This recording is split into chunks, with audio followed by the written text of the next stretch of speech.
Special education hub YouTube channel में आप सभी का स्वागत है दोस्तों। आज हम लेके आए हैं मध्य प्रदेश कर्मचारी चयन मंडल भोपाल द्वारा नवीन सूचना, जिसमें मध्य प्रदेश शासन स्कूल शिक्षा विभाग एवं मध्य प्रदेश शासन जनजातीय कार्य विभाग द्वारा प्राथमिक शिक्षक के लिए संयुक्त पात्रता परीक्षा 2024 परीक्षा संचालन नियम पुस्तिका हम देखने जा रहे हैं। तो दोस्तों, सबसे पहली बात आती है कि मध्य प्रदेश शिक्षा विभाग ने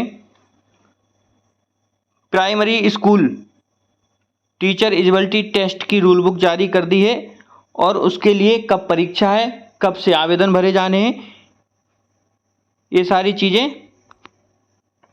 कर दी हैं।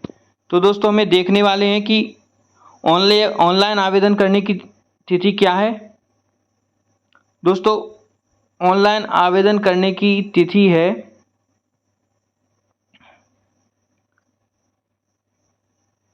1/10/2024 और आवेदन भरने की अंतिम तिथि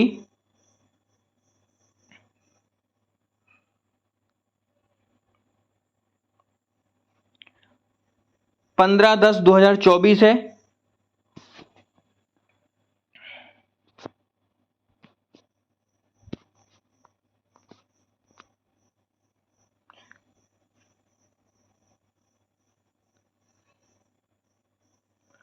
आवेदन पत्र में संशोधन करने की प्रारंभ तिथि 1/10/2024 से ही रहेगी, परंतु आवेदन पत्र में संशोधन करने की अंतिम तिथि 5 दिन एक्स्ट्रा रहने वाली है। तो दोस्तों, 20 तारीख जो है होगी आपकी, वो आवेदन करने की संशोधन करने की अंतिम तिथि होगी। तो दोस्तों, प्राथमिक शिक्षक पात्रता परीक्षा में अनारक्षित अभ्यर्थियों के लिए 500 रुपये की फीस रखी गई है। इसके साथ ही दोस्तों,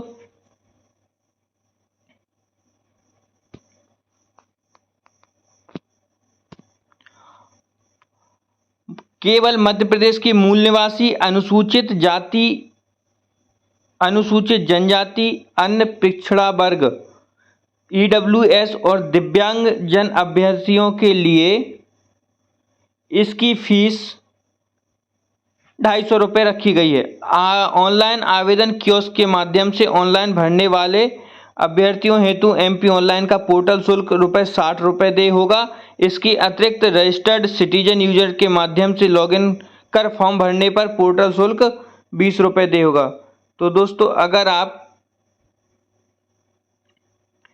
किसी एमपी ऑनलाइन के कियोस्क से फॉर्म भरते हैं तो ₹20 आपका पोर्टल चार्ज लगेगा, जबकि अगर आप खुद से ऑनलाइन माध्यम से करते हैं तो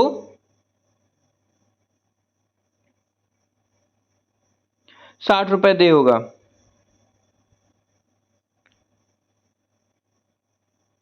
सिटीजन यूजर के माध्यम से आपको ₹20 दे होगा और एमपी ऑनलाइन के पोर्टल से आपको ₹60 दे होगा। तो दोस्तों, ऑनलाइन परीक्षा पद्धति समय सारणी हम देख लेते हैं।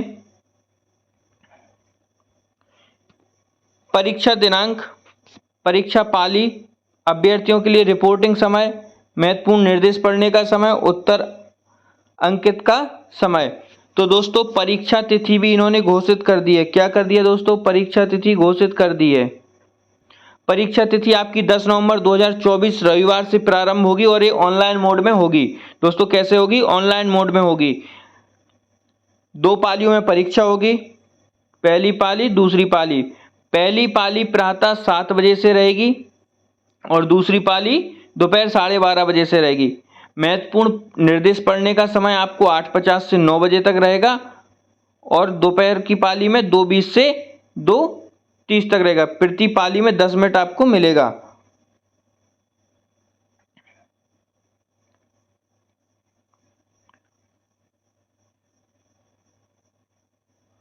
दोस्तों, हम एक चीज और देखने वाले हैं इसमें। महत्वपूर्ण निर्देश के अंतर्गत अभ्यर्थी का आधार पंजीयन अनिवार्य है। अभ्यर्थी का आधार पंजीयन अनिवार्य है। UIDAI UDA के द्वारा सत्यापित वेरीफाई होने पर आधार मान्य होगा, ई आधार मान्य होगा। बोर्ड द्वारा आयोजित परीक्षा में मूल फोटो युक्त पहचान पत्र लाना अनिवार्य होगा।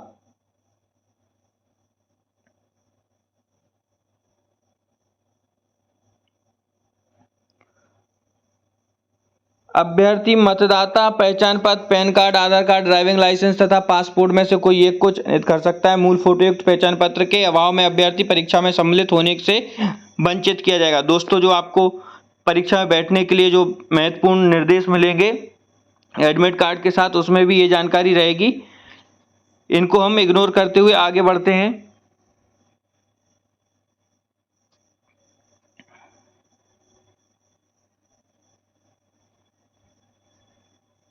दोस्तों, इसमें पूरी रूल बुक आई हुई है जिसमें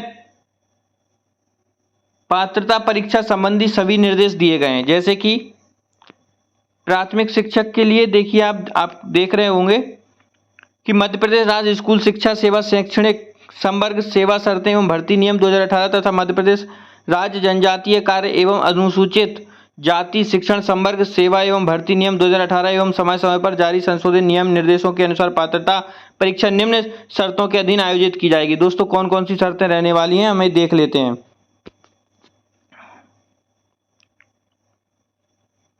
पद का विवरण, कौन है? प्राथमिक शिक्षक। कौन से पद की परीक्षा होनी है दोस्तों? पात्रता परीक्षा प्राथमिक शिक्षक की। पद की श्रेणी क्या रहेगी? तृतीय श्रेणी। अराजपत्रित आवेदन पत्र निर्देश पुस्तिका कर्मचारी चयन मंडल भोपाल एवं विभाग के निर्देशानुसार होगा। परीक्षा केंद्र कर्मचारी चयन मंडल भोपाल के बिंदु अनुसार होंगे। परीक्षा केंद्र 13 शहरों में परीक्षा होनी है। और दोस्तों, इसमें क्या शैक्षणिक योग्यता लगने वाली है, हम इस पर भी विचार कर लेते हैं कि इसमें बीएड को बाहर कर दिया है। दोस्तों, मध्य प्रदेश प्राथमिक पात्रता परीक्षाएं बीएड को पूरी तरह से बाहर कर दिया है। उसकी जिसके पास भी अगर बीएड है तो वो इसमें अप्लाई नहीं कर सकता है। डीएड वाले ओनली इसमें अप्लाई कर सकते हैं। दोस्तों, हम देख लेते हैं कौन कौन से प्राथमिक शिक्षक की भर्ती के नियम 2018 की 18 नियम 8 की अनुसूची 3 के अनुसार अभ्यर्थियों को निम्नांकित योग्यता धारित करना अनिवार्य है। अब हम बात करते हैं कि कम से कम 50%, दोस्तों कितना? 50% अंकों के साथ हायर सेकेंडरी अथवा इसके समकक्ष तथा प्रारंभिक शिक्षा में 2 वर्ष का डिप्लोमा या उसके समकक्ष कम से कम 45% अंकों के साथ हायर सेकेंडरी तथा इसके समकक्ष तथा राष्ट्रीय अध्यापक शिक्षा परिषद मान्यता मानक और क्रियाविधि विनिमय 2002 के अनुसार प्रारंभिक शिक्षा शास्त्र में 2 वर्ष का डिप्लोमा, ये डिग्री आपके पास होनी चाहिए।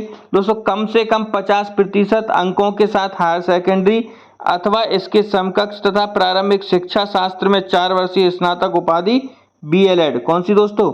बीएलएड। कम से कम 50% अंकों के साथ हायर सेकेंडरी। 12th आपकी कम से कम 50% अंकों के साथ होनी चाहिए। शिक्षा शास्त्र में विशेष शिक्षा में 2 वर्षीय डिप्लोमा। आपका कोई भी स्पेशल एजुकेशन में डीएड डिप्लोमा हो सकता है, जैसे एचआई, बीआई, आईडी, एमआर, कोई भी कैटेगरी में आपकी स्पेशल डीएड डिप्लोमा होगा तो आप अप्लाई कर सकेंगे।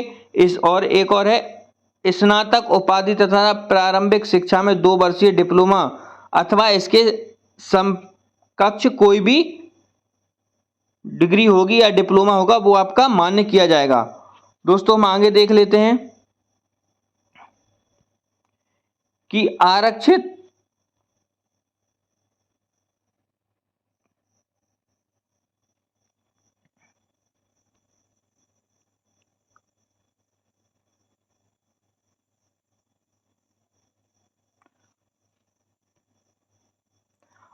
वर्गों जैसे अनुसूचित जाति, अनुसूचित जनजातियों, अन्य पिछड़ा वर्ग तथा दिव्यांग अभ्यर्थियों को शैक्षणिक योग्यता के अर्हताकारी अंकों को में 5% तक की छूट दी जाएगी। दोस्तों, 5% तक की छूट दी जाएगी। आरक्षित वर्ग जो भी रहेंगे, जैसे दिया हुआ है इस रूल बुक में आरक्षित वर्ग कौन कौन से दिए? अनुसूचित जाति, अनुसूचित जनजाति, अन्य पिछड़ा वर्गों तथा दिव्यांग अभ्यर्थियों को शैक्षणिक योग्यता के अर्हताकारी अंकों में 5% की छूट दी जाएगी। दोस्तों जैसे शैक्षणिक योग्यता जो मांगी गई है, जैसे 12th में 50%, अगर आप आरक्षित श्रेणी से आते हैं तो आपको 5% तक की छूट दी जाएगी, अर्थात आपका 45% भी होगा तो आपका मान्य किया जाएगा। संस्कृत पाठशाला के प्राथमिक शिक्षक संस्कृत के संबंध में संस्कृत साहित्य, व्याकरण आदि विषय के साथ मान्यता प्राप्त संस्था बोर्ड से उत्तर मध्यमा न्यूनतम शैक्षणिक योग्यता होगी। इसके अतिरिक्त व्यावसायिक योग्यता में DELED उत्तीर्ण होना आवश्यक है। माननीय सर्वोच्च न्यायालय के दिनांक 11/8/2023 के निर्णय के अनुक्रम में BEd योग्यताधारी अभ्यर्थी पात्र नहीं होंगे। दोस्तों सबसे बड़ी सूचना निकल के आ रही है कि BEd को मान्यता नहीं मिलेगी। इसमें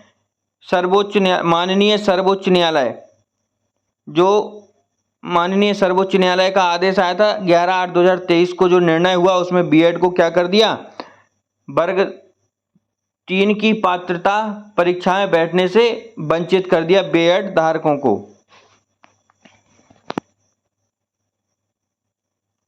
शिक्षक पात्रता परीक्षा में अर्ह होने के लिए प्रवर्गवार न्यूनतम अंकों का प्रतिशत निम्नलिखित अनुसार होगा। दोस्तों प्राथमिक शिक्षक की पात्रता परीक्षा जो है, प्राथमिक शिक्षक की, इसमें अनुसूचित जाति, अनुसूचित जनजाति, अन्य पिछड़ा वर्ग, दिव्यांग व्यक्ति, आर्थिक रूप से कमजोर वर्ग के लिए 50%, कितना दोस्तों 50%, और अन्य अनारक्षित अभ्यर्थियों के लिए 60% अंक लाना अनिवार्य है।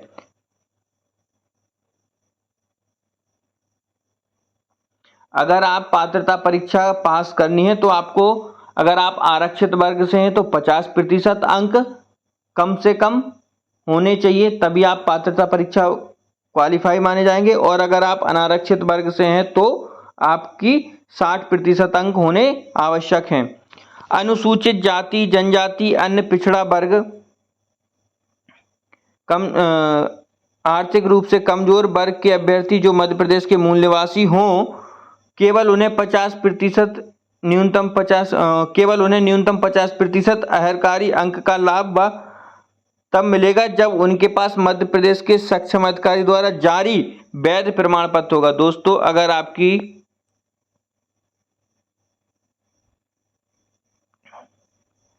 जैसे आप दिव्यांग व्यक्ति हैं और आपके पास सर्टिफिकेट है तो आपको लाभ मिलेगा। आपके पास कास्ट सर्टिफिकेट है, आप अनुसूचित जाति से आते हैं, अनुसूचित जनजाति से आते हैं, OBC वर्ग से आते हैं तो आपके पास वैध प्रमाण पत्र होना चाहिए।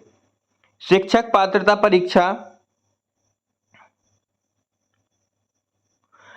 पात्रता परीक्षा में अर्हकारी अंक प्राप्त करने मात्र से नियुक्ति हेतु कोई दावा नहीं किया जा सकेगा। स्कूल शिक्षा विभाग तथा जनजातीय कार्य विभाग द्वारा निर्धारित नियुक्ति की अन्य समस्त शर्तें पूर्ण करने पर ही नियुक्ति की कार्रवाई की जाएगी। दोस्तों आगे हम देखते हैं कि शिक्षक पात्रता परीक्षा की वैधता आजीवन रहेगी। दोस्तों क्या होगा, जो भी विद्यार्थी हमारे पात्रता परीक्षा पास कर लेंगे उनकी इस पात्रता परीक्षा की वैलिडिटी आजीवन रहेगी, मतलब लाइफ टाइम आपको इस पात्रता परीक्षा की वैलिडिटी मिलने वाली है। प्राथमिक शिक्षक पात्रता परीक्षा वर्ष 2020 एवं इसके बाद आयोजित शिक्षक पात्रता परीक्षा के लिए आजीवन वैधता लागू होगी, अर्थात वर्ष 2020 में आयोजित प्राथमिक शिक्षक पात्रता परीक्षा में अर्ह अभ्यर्थियों को पुनः पात्रता परीक्षा में सम्मिलित होने की आवश्यकता नहीं है। दोस्तों जिन्होंने 2020 में पात्रता परीक्षा पास कर ली है उन्हें पुनः इसमें बैठने की आवश्यकता नहीं है, क्योंकि वो भी आपकी मान्य की जाएगी। शिक्षकों के रिक्त पद पर नियुक्ति हेतु विभाग द्वारा विज्ञापन जारी कर शिक्षक चयन परीक्षा आयोजित की जाएगी। दोस्तों शिक्षक चयन परीक्षा अलग से आयोजित की जाएगी। आप लोग ये नहीं कह सकते कि 2020 की तरह ही मेरिट बन जाएगी। शिक्षक पात्रता परीक्षा में अर्ह अभ्यर्थियों को शिक्षक चयन परीक्षा में सम्मिलित होना होगा। नियुक्ति के लिए विज्ञापन एवं प्रक्रिया राज्य शासन के कार्यपालक आदेश द्वारा निर्दिष्ट की जाएगी। शिक्षक पात्रता परीक्षा में भाग लेने वाले आवेदक को जो निर्धारित व्यावसायिक योग्यता अर्जित करने के अंतिम वर्ष में है वे भी पात्रता परीक्षा में बैठने हेतु मान्य।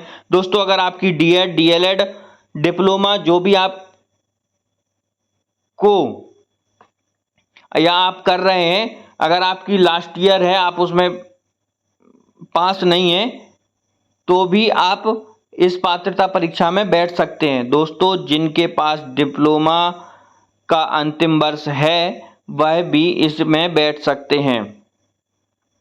शैक्षणिक एवं व्यावसायिक योग्यता संबंधी अर्हता अर्जन की संदर्भ तिथि नियुक्ति के लिए विभाग द्वारा जारी किए जाने वाले शिक्षक चयन परीक्षा के विज्ञापन की तिथि होगी।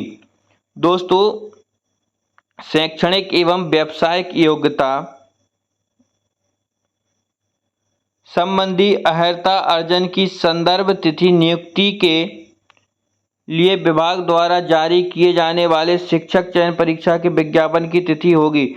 दोस्तों, जो विज्ञापन में जो तिथि आएगी उस समय जो चयन परीक्षा होगी अलग से शिक्षक चयन परीक्षा, उसकी तिथि को ही माना जाएगा। अर्थात उस तिथि की अभ्यर्थी द्वारा परीक्षा अंक सूची उपाधि धारित किया जाना अनिवार्य होगा। जैसे कि जो डिप्लोमा कर रहे हैं अभी और वो पास नहीं हो पाते हैं और वो पात्रता परीक्षा में बैठने की इच्छुक हैं।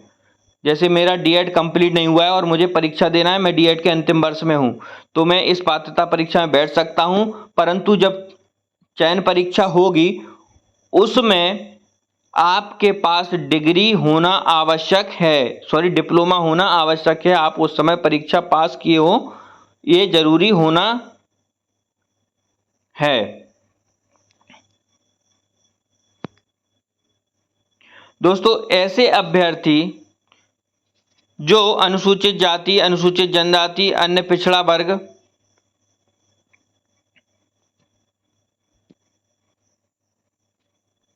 आर्थिक रूप से कमजोर व प्रवर्ग अथवा दिव्यांग श्रेणी के हैं किंतु उनके पास मध्य प्रदेश के सक्षम अधिकारी द्वारा जारी वैध प्रमाण पत्र नहीं है, तो उन्हें पात्रता परीक्षा अनारक्षित प्रवर्ग के लिए निर्धारित न्यूनतम अंक प्राप्त करने ही शिक्षक चयन परीक्षा में आरक्षित प्रवर्ग को अभ्यर्थी की मान्यता दी जाएगी। दोस्तों, जिनके पास, अगर आप दिव्यांग हैं या आप अनुसूचित जाति से आते हैं, अनुसूचित जनजाति से आते हैं, ओबीसी से आते हैं, आपके पास वैध प्रमाण पत्र नहीं है, तो आप आरक्षित श्रेणी से पात्रता परीक्षा पास नहीं कर सकते। आपको अनारक्षित श्रेणी से परीक्षा पास करनी होगी, अर्थात आपको 60% अंक लाने होंगे।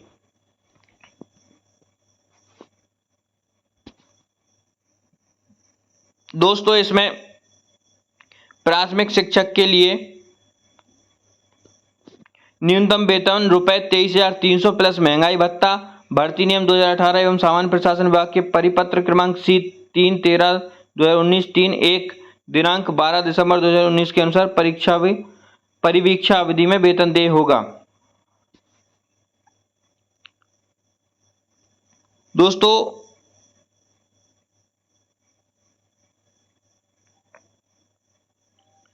परीक्षा में किसी भी प्रकार की इलेक्ट्रॉनिक डिवाइस या कैलकुलेटर, मोबाइल फोन, ये सब ले जाने की अनुमति नहीं होगी। लेकिन लिखित परीक्षा में दिव्यांग जन अभ्यर्थी के लिए उपलब्ध सुविधाएं निम्नानुसार होंगी। दोस्तों, दिव्यांग अभ्यर्थियों को क्या क्या सुविधाएं मिलेंगी, हम ये भी देख लेते हैं।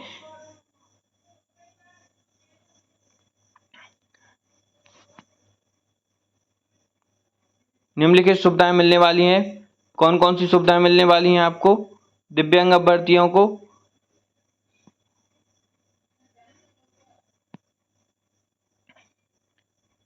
नंबर 1 है दृष्टिबाधित, ऊपरी हिस्से में हाथ से दिव्यांग अथवा सेरिब्रल पॉलिसी से दिव्यांगजन अभ्यर्थी, इनको क्या होगा, इनको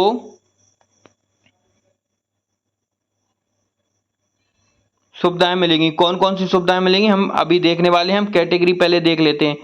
या तो दृष्टिबाधित हो, या हाथ से दिव्यांगता हो, या सेरिब्रल पॉलिसी से दिव्यांग हो, मानसिक रूप से अस्तब्ध, स्पेसिस्ट, डायलिसिक्स और पर्सन्स विथ डिसेबिलिटी एक्ट 1995 में परिभाषित अशक्तता वाले विद्यार्थी हों। ऐसे परीक्षार्थी जो अचानक बीमार हो जाने की स्थिति में जब वह लिखने में असमर्थ हों, इस समय इस आशय का प्रमाण पत्र ऐसे चिकित्सा अधिकारी द्वारा जारी दिया गया हो जो सहायक सर्जन रैंक से कम ना हो। दोस्तों, अगर आप बीमार हैं और आप परीक्षा लिखने की हालत में नहीं है तो आपके पास सहायक सर्जन रैंक से कम के ऊपर के अधिकारी का एक प्रमाण पत्र बनवाना पड़ेगा। और दुर्घटना हो जाने पर जब परीक्षार्थी लिखने में असमर्थ हो, इस आशय का प्रमाण पत्र ऐसे चिकित्सा अधिकारी द्वारा दिया गया हो जो सहायक सर्जन से कम रैंक का ना हो। और इनको कौन कौन सी सुविधाएं मिलने वाली हैं? इनको मिलेगा उपरोक्त से संबंधित अभ्यर्थियों को सहायक अथवा प्रतिपूरक समय की सुविधा प्रदान की जाएगी। आपको या तो लेखक मिलेगा और समय मिलेगा एक्स्ट्रा, किंतु दृष्टिबाधित दिव्यांग अभ्यर्थियों को सहायक एवं प्रतिपूरक समय दोनों की सुविधा प्रदान की जाएगी। दोस्तों, दृष्टिबाधित जो भी विद्यार्थी अभ्यर्थी रहेंगे उनको लिए सहलेखक की आवश्यकता रहेगी, तो वो सहलेखक लेके परीक्षा दे सकते हैं और उन्हें अतिरिक्त समय भी मिलेगा। दृष्टिबाधित अभ्यर्थियों हेतु की सुविधा लेने हेतु अभ्यर्थी द्वारा संपूर्ण जानकारी मय दस्तावेजों एवं शपथ पत्र सहित बोर्ड कार्यालय को परीक्षा प्रारंभ होने की दिनांक से 10 दिवस पूर्व प्रस्तुत करनी होगी। दोस्तों, अगर आपको राइटर लेना है तो राइटर के लिए आपको 10 दिन पहले बोर्ड को सूचना देनी होगी। और लेखन सहायक की नियुक्ति हेतु निम्नलिखित शर्तें हैं कि लेखन सहायक एक ऐसा विद्यार्थी होना चाहिए जो परीक्षार्थी द्वारा दी जा रही परीक्षा की शैक्षणिक अर्हता प्रश्न पत्र के स्तर जो भी कम हो से एक स्तर नीचे का होना चाहिए। उदाहरण के लिए, यदि परीक्षा की न्यूनतम शैक्षणिक योग्यता स्नातक उपाधि है तो वह लेखन सहायक की योग्यता हायर सेकेंडरी होना चाहिए।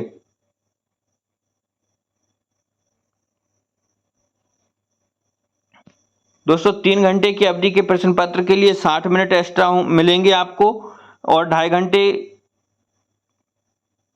की अवधि के प्रश्न पत्र के लिए 50 मिनट, 2 घंटे की अवधि के प्रश्न पत्र के लिए 40 मिनट और 1.5 घंटे की अवधि वाले प्रश्न पत्र के लिए आपको 30 मिनट अधिक मिलेंगे। इसके अतिरिक्त प्रदान की जाने वाली सुविधाएं यथासंभव ऐसे अभ्यर्थियों का परीक्षा कक्ष भूतल पर निर्धारित किया जाएगा। और दोस्तों, आपको ग्राउंड फ्लोर पर ही एग्जाम सेंटर पर आपको रूम मिलेगा। दोस्तों, बाकी और इसमें बहुत सारी चीज़ें दी गई हैं क्योंकि ये पूरी रूल बुक है, लेकिन हमने सबसे महत्वपूर्ण चीज़ें जान ली कि क्या क्या योग्यता चाहिए और आवेदन कब से भरे जाने हैं। तो दोस्तों, ऑनलाइन आवेदन पत्र भरने की प्रारंभ तिथि 1/10/2024 है। ऑनलाइन आवेदन पत्र भरने की अंतिम तिथि 15/10/24 है। आवेदन पत्र में संशोधन करने की प्रारंभ तिथि 1/10 से स्टार्ट हो जाएगी और आवेदन पत्र में संशोधन करने की अंतिम तिथि 20/10/2024 है। और 10 नवंबर 2024 से परीक्षाएं प्रारंभ हो जाएंगी। धन्यवाद दोस्तों। अगर आपको जानकारी अच्छी लगी हो तो आप हमारे YouTube channel special education hub को सब्सक्राइब कर सकते हो। हाँ दोस्तों, वीडियो को लाइक और शेयर जरूर कर दें ताकि और भी लोगों तक जानकारी पहुंच जाए और लोग अपनी तैयारी में जुट जाएं। और जिस किसी भी अभ्यर्थी को तैयारी करनी है वो हमारे special education hub YouTube channel से तैयारी कर सकता है, जिसके लिए आपको special education hub YouTube channel को सब्सक्राइब कर लेना है और आपके पास रोज क्लासेस पहुंचती रहें। इसके लिए आपको नोटिफिकेशन ऑन कर लेना है। धन्यवाद दोस्तों।